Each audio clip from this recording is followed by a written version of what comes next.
இன்றைக்கு எங்கட வீட்டு தோட்டத்திலே உள்ள ஒரு வித்தியாசமான ஒரு தாவரம் என்று சொல்லலாம். பச்சை கம்பளம் விரிச்சா போல உண்டு தொட்டியில இருக்கு. அதை காட்டுறதுக்காகத்தான் இன்றைக்கு எங்கட தோட்டத்துக்குள்ள வந்து உள்ளாட்டு இருக்கிறோம். இதுதான் அந்த பச்சை கம்பள தண்ணியில வளர்ற ஒரு தாவரம்.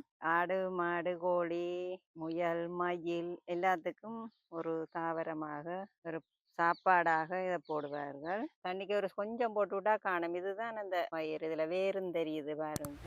இது தாவரம் அசோலா தாவரம் என்று சொல்லி சொல்றது. ஒரே பச்சை கம்பளம் விரிச்சா போல இருக்குது. இந்த தொட்டி மழை கொஞ்சம் கூட பெய்ததால தண்ணி வடிஞ்சு கீழே கொஞ்சம் சோளா விழுந்தும் போச்சு, கொட்டு கொட்டு போச்சு.